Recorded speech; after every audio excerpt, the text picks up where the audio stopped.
પતિએ જાણી જોઈને પત્નીને પોતાના એક મિત્ર સાથે રંગેહાથ પકડવા માટે એક નાટક રચ્યું. પરંતુ અચાનક પત્નીએ તેનાથી પણ વધારે ચોંકાવી દે તેવું નાટક કરી બતાવ્યું. રાજીવ અને જ્યોતિના લગ્નને 7 વર્ષ થઈ ગયા છે.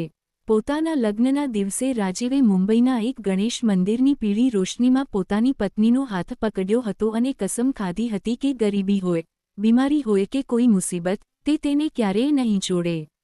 હંમેશા બંને સાથે રહેશે. પરંતુ જિંદગી કોઈ રોમેન્ટિક ફિલ્મ નથી. જ્યારથી રાજીવે મુંબઈમાં પોતાની કન્સ્ટ્રક્શન કંપની ખોલી છે, ત્યારથી પૈસો, પાવર અને લક્ઝરીએ સંબંધોને બદલવાનું શરૂ કરી દીધું છે. રાજીવ જે ક્યારેય સીધો સાદો અને શરીફ માણસ હતો, તે હવે ઘમંડી થઈ ગયો છે. તે અવારનવાર પોતાની પત્નીને "તું ગામડિયો છે, બિઝનેસ માટે યોગ્ય નથી" તેમ કહીને ટોણા મારતો હતો અને તેને પોતાના રસ્તામાં અડચણ સમજતો હતો. જ્યોતિ, જે પહેલાં પ્રાઇમરી ટીચર હતી, તે બધું જ સમજતી હતી. છતાં પણ તે ચૂપચાપ બધું સહન કરતી રહી, એવું વિચારીને કે તેનો પતિ બસ કામમાં વ્યસ્ત રહે છે એટલે ચીડિયો થઈ ગયો છે. પરંતુ તેને આશા નહોતી કે આ બધા પાછળ કોઈ મોટો પ્લાન છુપાયેલો હતો. રાજીવ છૂટાછેડા, ડિવોર્સ ઈચ્છતો હતો. પરંતુ ભારતીય કાયદા મુજબ લગ્ન પછીની મિલકત બંને વચ્ચે વહેંચવી પડે.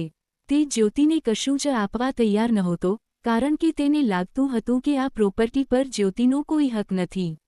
આ બધી સંપત્તિ તેણે પોતાની મહેનતથી કમાઈ છે. તેથી રાજીવે એક ગંદો પ્લાન બનાવ્યો.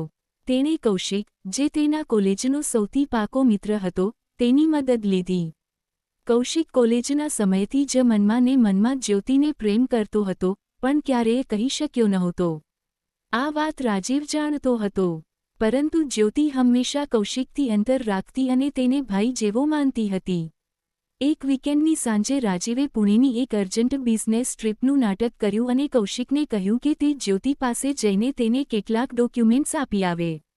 તે પહેલાં, ઘરેથી નીકળતી વખતે રાજીવે તેની પત્નીના ઓરેન્જ જ્યુસમાં ઊંઘની દવા ભેળવી દીધી હતી. જ્યારે કૌશિક ઘરે પહોંચ્યો ત્યારે રાજીવે ફોન કરીને કહ્યું, "બસ આ ડોક્યુમેન્ટ્સ રૂમમાં લઈ જા, જ્યોતિ થાકેલી છે એટલે બહાર આવી શકે તેમ નથી." કૌશિક થોડો અચકાયો, પણ પોતાના મિત્રનો મક્કમ અવાજ સાંભળીને તે પણ તેની વાત માની ગયો.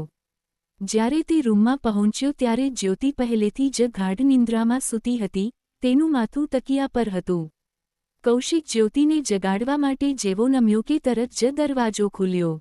રાજીવ, તેના 2 મિત્રો અને એક વકીલ અંદર આવ્યા. કેમેરાની ફ્લેશ ઓન થઈ અને ધડાધડ કેટલાય ફોટા પાડી લીધા. ફ્લેશ વીજળીની જેમ ચમકી. જ્યોતિ આ બધાથી અજાણ હજી પણ સૂતી હતી, અને કૌશિક આબો બની ગયો. રાજીવ સહેજ હસ્યો અને બોલ્યો, "રંગેહાથ પકડાઈ ગયા." ફોટા તરત જ વકીલને મોકલી દેવામાં આવ્યા. આ એક પાકો પુરાવો હતો. આનાથી તે જ્યોતિને ચરિત્રહીન સાબિત કરીને ડિવોર્સ ફાઇલ કરી શકતો હતો. 2 અઠવાડિયા પછી મુંબઈ ફેમિલી કોર્ટમાં કેસ ચાલ્યો. રાજીવ ગર્વથી માથું ઊંચું રાખીને પૂરા આત્મવિશ્વાસ સાથે અંદર આવ્યો. તેને લાગ્યું કે તે જીતી ગયો છે, પોતાની વાઇફથી છુટકારો મળી ગયો છે અને બધી પ્રોપર્ટી પણ તેની જ રહેશે. જ્યોતિ બીજી તરફ ચૂપચાપ બેઠી હતી. જ્યારે જજે તેને પૂછ્યું કે, "શું તારે કંઈ કહેવું છે?" તો તે બસ હસી. પછી તેણે ધીમેથી એક જાડી ફાઇલ ટેબલ પર મૂકી. "યોર ઓનર, મારા પતિ મારા પર આરોપ લગાવે તે પહેલાં મારે કેટલાક ડોક્યુમેન્ટ્સ જમા કરાવવા છે." કોર્ટરૂમમાં સન્નાટો છવાઈ ગયો. જજે ફાઇલ ખોલી. અંદર રાજીવના તેની રિયા નામની એક મહિલા કર્મચારી સાથેના અફેરની, એક્સ્ટ્રા મેરિટલ અફેર, પૂરી વિગતો હતી, જેના નામે તેણે નવી મુંબઈમાં એક લક્ઝરી એપાર્ટમેન્ટ પણ ખરીદ્યો હતો. એટલું જ નહીં, જ્યોતિએ રાજીવ અને કૌશિકની એક ઓડિયો રેકોર્ડિંગ પણ સંભળાવી, જેમાં તેઓ બંને આ રંગેહાથ પકડવાના પ્લાન વિશે વાત કરી રહ્યા હતા. રાજીવનો અવાજ સાફ સંભળાતો હતો, "જ્યાં સુધી મારી પાસે ફોટા છે, કોર્ટ માનશે. તે ખાલી હાથે રહી જશે." રાજીવનો ચહેરો ફિક્કો પડી ગયો. ડિસેમ્બરની ઠંડીમાં પણ તેના કપાળ પર પરસેવાના ટીપાં ચમકવા લાગ્યા. કૌશિકે પોતાનું માથું ઝુકાવી લીધું, કોઈની સામે જોવાની તેનામાં હિંમત નહોતી. જ્યોતિએ આગળ કહ્યું, "મને ખબર હતી કે હું તેને પૈસાથી હરાવી શકું તેમ નથી, એટલે મેં સત્યનો રસ્તો પસંદ કર્યો." જજે પોતાનો હથોડો પછાડ્યો. પરિણામે આવ્યું કે જ્યોતિને બાળકોની કસ્ટડી અને અડધી લીગલ પ્રોપર્ટી મળી ગઈ. ડિવોર્સ મંજૂર થઈ ગયા, પરંતુ રાજીવ જીતી ન શક્યો. કોર્ટરૂમની બહાર નીકળતી વખતે રાજીવ હેરાન રહી ગયો. તેની આબરૂ ચાલી ગઈ હતી, તેની કંપનીની તપાસ થઈ રહી હતી, તેના સૌથી સારા મિત્ર કૌશિકે મોઢું ફેરવી લીધું હતું. અને જે પત્નીને તે ક્યારેય ધિક્કારતો હતો, તે આજે બધાની નજર સામે ગર્વથી બહાર જઈ રહી હતી. જ્યોતિ ઊભી રહી, તેણે છેલ્લીવાર રાજીવ સામે જોયું. તેનો અવાજ શાંત પણ ધારદાર હતો. તું ઈચ્છતો હતો કે હું તારી લખેલી સ્ક્રિપ્ટમાં રોલ કરું, પણ કમનસીબે હું કોઈ એક્ટ્રેસ નથી. હું એક ડાયરેક્ટર છું. તેણે પીઠ ફેરવી લીધી. તેના ખભા સીધા હતા અને આંખો ગર્વથી ભરેલી હતી. બપોરનો તડકો તેના કાળા વાળ પર કોઈ દિવ્ય પ્રકાશની જેમ ચમકી રહ્યો હતો.